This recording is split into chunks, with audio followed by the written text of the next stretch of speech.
Bonjour à toutes et à tous. La semaine dernière, la municipalité a inauguré la rue Francis Nicolle, un Cambrésien, héros de la Seconde Guerre mondiale. Nous sommes dans cette rue, située tout près de la gare SNCF de Cambrai, pour vous présenter donc ce nouveau numéro de Mac+. Ce choix n'est évidemment pas un hasard, car je vais rejoindre de suite un écrivain, auteur d'un livre conséquent sur l'histoire du train à Cambrai. Bernard Becquet, bonjour. Bonjour. Alors, Bernard, tout d'abord, pourquoi avoir fait ce livre? Vous êtes un passionné du train? Alors effectivement, depuis ma naissance, je suis toujours intéressé au domaine ferroviaire. Et depuis, je suis bibliothécaire à la médiathèque de Cambrai et en parallèle, ma passion a continué. Donc, ce livre, combien de pages? Alors, 7 années de recherche, au final 240 pages avec de très nombreuses illustrations. D'accord. Et donc, il démarre en quelle année? L'histoire du train à Cambrai, ça démarre en quelle année? Alors, l'histoire commence au début du 19e siècle, plus précisément en 1833. Et mon livre retrace toute l'histoire jusqu'en 2012. Avec pas de prospective pour l'instant, je pense que c'est On un peu ne dévoile délicat. pas Pour l'instant, on n'a rien de signé, rien Voilà. d'avancé, on ne va pas en dire plus. Alors, maintenant, il est fait. C'est vraiment la consécration, Voilà. C'est le plaisir de le voir sortir, mais on peut le trouver où et comment on peut se procurer? Alors, pour l'instant, il est toujours en souscription, c'est-à-dire que les gens qui sont intéressés peuvent le réserver à un prix préférentiel, 23 € jusqu'au 31 octobre. Et il paraîtra début décembre. À cette occasion, je présenterai une conférence à la médiathèque, le 19 décembre précisément. Donc on en reparlera évidemment sur Mac+. Bon, bah, écoutez Bernard, merci. En tout cas, bravo pour cet ouvrage. On espère que beaucoup de Cambraisiens l'achèteront et vous liront. Merci. Mais tout de suite, on va retrouver Marine avec le Kiwanis Club qui fête ses 25 ans. Bonjour à tous, c'est une structure qui est bien ancrée dans le Cambrésis, c'est le Kiwanis Club de Cambrai et pour nous en parler, deux invités à mes côtés. Tout d'abord Christian Maslenikov, bonjour. Bonjour. Vous êtes l'ancien président du Kiwanis Club de Cambrai, en tout cas de la saison 2012-2013. Alors en quelques mots, à quoi sert le Kiwanis Club? Qu'est-ce que c'est? Donc le Kiwanis Club de Cambrai est rattaché au Kiwanis International qui regroupe environ 600 000 personnes dans le monde réparties dans une centaine de pays.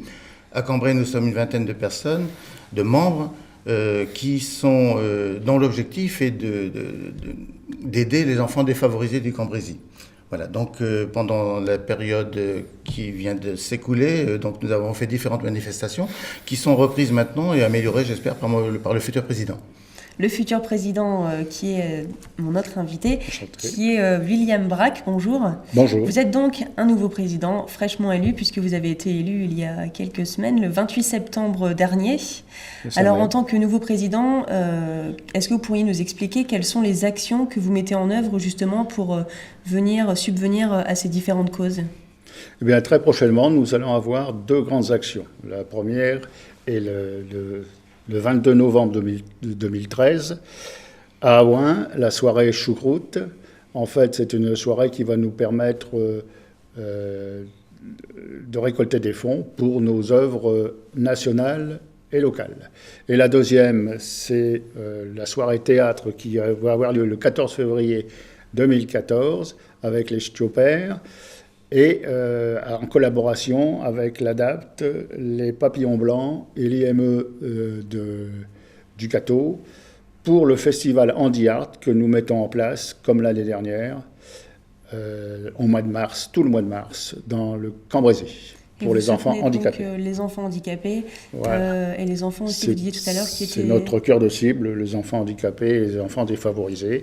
Donc, en fait, nous sommes partis déjà depuis quelques années avec l'ADAPT, puis maintenant avec le Papillon Blanc et les ME, afin de soutenir leur action et soutenir... Donc, votre objectif principal est vraiment de récolter des fonds pour subvenir, en tout cas, aux besoins de ces enfants handicapés. Et puis les permettre de vivre autrement. Très bien. Eh bien, merci à vous deux, en tout cas, pour ce petit focus sur le Kiwanis Club de Cambrai, qui fête ses 25 ans cette année. C'est bien de le rappeler. Merci beaucoup. Merci à vous. Et tout de suite, c'est l'heure du Flash Info. On commence ce Flash Info avec jeudi 17 octobre prochain à 20h, un hommage sans interdit à Raymond DeVos grâce à une subtile relecture de ses sketchs par Jean-Claude Dreyfus au Théâtre de Cambrai. Ce dimanche 13 octobre à 15h30, le service du patrimoine vous invite à une découverte de Cambrai, passé en 1677 de ville flamande à ville française. Rendez-vous à l'office de tourisme Maison Espagnole. Rappelons aussi le week-end du forum Cosinus les 11, 12 et 13 octobre au marché couvert, vente et exposition. Plus de 20 stands vous attendent pour les balades du Cambrésis. On continue avec une exposition de peinture les 18, 19 et 20 octobre avec l'atelier Saint-Va, salle des fêtes de l'Hôtel de Ville, entrée libre de 15h à 19h. Le service du patrimoine et la médiathèque vous invitent à une autre exposition, l'architecture du sport à Cambrai, où comment et pourquoi les Cambrésiens ont-ils commencé à s'adonner au sport dès le 19e siècle et à quelles innovations architecturales la pratique sportive donne-t-elle naissance. Rendez-vous à la Maison Falleur, rue Saint-Georges, à partir de demain, 12 octobre, jusqu'au 11 janvier prochain. Enfin, demain et dimanche, le salon de la basse-cour ouvrira ses portes au Palais des Grottes, organisé par l'association avicole de Cambrai. Le sport maintenant avec tout d'abord le trail de la Citadelle, organisé par osevénementiel.fr. 5 courses au total pour tout niveau et tous âges. Une expérience unique à vivre et à courir dans les souterrains de la Citadelle de Cambrai. Du handi-basket maintenant, Salvanpool, Cambrai rencontre demain samedi à 16h Amiens pour le compte du championnat de National 2. Et de l'athlétisme maintenant avec un interview de Khaled Aghdari réalisé juste avant son départ pour le Brésil pour les championnats du monde d'athlétisme vétéran. Avec donc Khaled Aghdari, sociétaire de l'ACC Athlétisme, depuis combien d'années ? Depuis 1993. En cadet. J'étais cadet, oui. Votre spécialité ou vos spécialités ? Alors le cross l'hiver et le 3000 steeple l'été. Donc là, vous avez été sélectionné en équipe de France pour les championnats du monde vétérans. Comment est venue cette sélection ? Alors mon entraîneur Patrick Allard, qui est lui déjà champion du monde vétéran en 97 à Athènes, m'a demandé si je serais intéressé de participer à cette compétition internationale. J'ai adhéré de suite, pas besoin de me convaincre fortement, on va dire. Donc là, vous allez participer aux 3000 steeple ? Au 3000 steeple, oui. Et le 5000 peut-être ? Peut-être le 5000, oui, pour parler là. Par rapport aux autres compétiteurs, vous êtes classé combien à peu près ? Alors il y a un Algérien qui a participé aux Jeux Olympiques de Sydney, Laïd Bessou, donc qui a un record à pratiquement 8 minutes, ce qui est énorme, et 2 Argentins qui sont très forts eux aussi.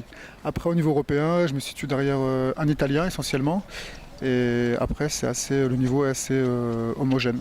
Donc ça peut jouer, en fait, le podium peut jouer à peu de choses près, quoi. J'espère. J'espère monter sur le podium et représenter du mieux possible ma ville, Cambrai, et mon pays forcément. Vous allez aussi pour faire une œuvre, enfin participer à une œuvre sociale ? Alors je suis un très très grand fan du Brésil, de la culture, de la musique, du sport. Et donc là je vais intervenir dans une organisation non gouvernementale qui s'appelle Institut Réassan, qui est dirigée par un ancien champion olympique de judo qui donne des cours de soutien scolaire et de sport. Tout sport d'ailleurs, judo, athlétisme, boxe, tout. Et moi j'interviendrai dans le cadre de la boxe anglaise. On vous souhaite, en tout cas toute l'équipe de Mac Plus et la rédaction, vous souhaite de bons jeux mondiaux et puis de bons résultats sur ce 3000 steeple notamment. Je vous remercie beaucoup, je ferai en sorte que vous ramenez plein d'images, plein de photos pour vous illuminer les yeux vous aussi. Merci. Enfin, pour terminer ce flash info, dans le cadre de la campagne Pétravière qui a débuté récemment et en concertation avec les riverains et la sucrerie d'Éco d'Œuvre, la ville de Cambrai a décidé de limiter la vitesse de la traversée de Moranchy à 30 km/h. Cette mesure temporaire s'applique du 30 septembre au 15 janvier prochain, date prévue de la fin de la campagne. Cette disposition est accompagnée de la mise en place de 2 radars pédagogiques. Et bien voilà, vous savez tout sur les rendez-vous importants de la semaine. Merci et bravo également au Kiwanis Club de Cambrai. 25 ans de bonnes actions, ça se fête effectivement. Et pour terminer ce magazine, Marine reçoit Florian Degroise, un jeune cambrésien designer de jardin, en tout cas un exemple à suivre. Et on se retrouve tout de suite après. Nous nous arrêtons sur le parcours d'un Cambrésien qui est celui de Florian Degroise aujourd'hui. Bonjour. Bonjour Marine. Tu es jeune designer de jardin. C'est ça. Alors en quoi est-ce que ça consiste, ce métier de designer de jardin tout d'abord ? Alors, un métier de concepteur de jardin ou de designer, c'est de pouvoir créer, d'aménager un espace en fonction d'un site, en fonction d'une clientèle, d'un style. C'est voilà, un jardin sur mesure. Donc tu es originaire de Cambrai, ensuite tu es parti au lycée hors de la région, tu as fait quelques stages, tu es revenu sur Cambrai pour Voilà. créer ta société. Exactement, j'ai travaillé pendant 1 an et ensuite je suis parti en Angleterre me former dans une école de design. Et c'est justement là que tout a commencé, entre guillemets, en Voilà. Angleterre. Donc est-ce que tu peux nous raconter un petit peu ce qui s'est passé pour toi là-bas, une belle réussite en tout cas? Ouais, une super réussite puisqu'un de mes professeurs m'a demandé de participer à un concours. J'ai accepté, j'ai été sélectionné. C'est le titre de jeune designer de l'année en Angleterre. J'y ai participé et en juillet, j'ai passé ce concours-là. Donc j'ai réalisé mon propre jardin avec un budget. Et, Qui a été vu par énormément de personnes. Voilà, 70 000 personnes sur 4 jours, c'est énorme. Et voilà, j'ai obtenu la médaille d'argent, donc je suis très content. Donc un titre prestigieux. Ouais, très très prestigieux. Là-bas, les concours sont à ses côtés. Il y a 3 grands concours de jardin et c'était le 3e plus important. Donc tu es revenu en France et plus précisément à Cambrai en août dernier à peu près. Et depuis, tu t'es installé vraiment en créant ta société sur Cambrai également. J'ai mon petit bureau d'études où je travaille et je développe mes plans. Et comment est-ce que ça se passe aujourd'hui? Est-ce que grâce à cette virée entre guillemets en Angleterre, est-ce que ça t'a permis de vraiment prendre de la notoriété? Ah oui, carrément. Et j'ai surtout une approche complètement différente, une philosophie et une interprétation typiquement anglaise, quoi. J'ai étudié, j'ai eu la mentalité anglaise. Et pourquoi l'Angleterre? C'est, je dirais, le fief de la passion des jardins, quoi. Les jardins anglais existent et c'est une référence et je voulais absolument partir là-bas et je suis parti. Et depuis, en tout cas, ta société à Cambrai fonctionne bien? Ouais, je suis assez content, j'ai pas mal de clients et ça tourne bien. Très bien. Eh bien, merci Florian et félicitations aussi pour ton parcours. Et tout de suite, nous retrouvons Jean-François qui se trouve rue Nicole. Et bien voilà, un jeune Cambrésien qui réussit en Angleterre et qui crée son entreprise dans sa ville natale. Un autre qui publie un livre très dense en véritable chercheur sur l'histoire du train à Cambrai. Voilà donc qui rassure sur notre jeunesse cambrésienne et qui nous donne de l'espoir pour l'avenir. C'est sur cette bonne note optimiste que nous nous quittons. Rendez-vous donc vendredi prochain sur Mac+ pour de nouvelles aventures. Bonne semaine à toutes et à tous. Bye bye.